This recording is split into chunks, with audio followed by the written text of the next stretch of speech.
Remember the guy that got his Trump hat taken off at Mount Royal University here in Calgary because it offended a nearby student?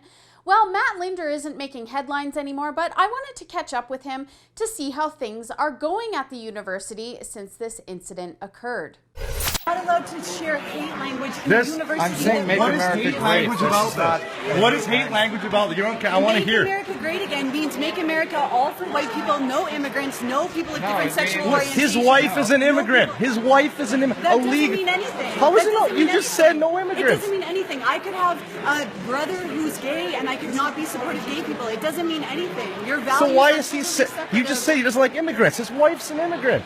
It's illegal immigrants that he doesn't want. You're not even illegal. connecting. You're saying I asked you, does he not like immigrants? You're like, he doesn't like immigrants. Just because he's married to an immigrant doesn't mean that his policies and what he stands for is promoting people of different colors being in our university. It's illegal immigrants. That was Zoe Slusser, a fellow student that clearly had some serious issues with Donald Trump. That video went viral and turned Matt into an instant freedom-fighting hero at his school. And like I said, I got a chance to meet up with him to ask him how things were going. First, we talked about how things have changed on campus, and it sounds like there's still a mixed reaction. One thing I have noticed that I think is good is I've noticed a lot more students. Now, this might just be because I'm meeting more students who share similar views, but there's a lot more students who are willing to espouse conservative or libertarian views, which I think is good.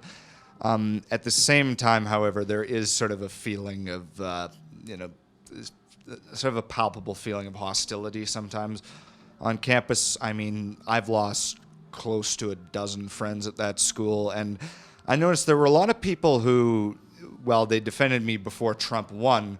As soon as Trump did win, it suddenly became unacceptable because they have these crazy theories that he's some sort of fascist dictator and that he's going to do horrible things.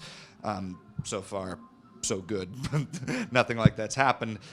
And I have noticed lately just there's been a bit of a backlash against that sort of thinking, which is good because of the anti-Trump riots and stuff, I think there's some pro-Trump favorability now, but for a while it was pretty harsh.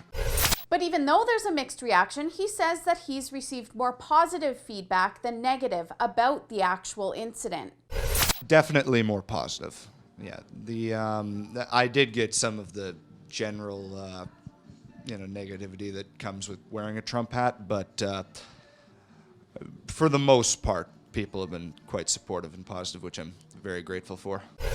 And finally, we talked about whether Trump's election really matters here in Canada. I think it definitely does because Canada has only one neighbor, and that's the United States. And our neighbor is quite possibly the most powerful country in the world.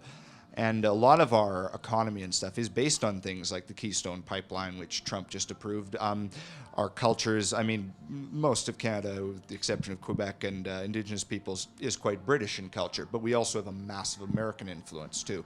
So I think that whatever happens in America, to some extent at least, affects Canada. Matt also tells me that he's involved with the Conservative Students Club on campus and that he's started to get more involved with campus politics. He also still wears his Make America Great Again hat. For the Rebel.media, I'm Holly Nicholas. Thanks so much for watching. Make sure to click the link below to sign up for our YouTube channel so that you don't miss any of our latest.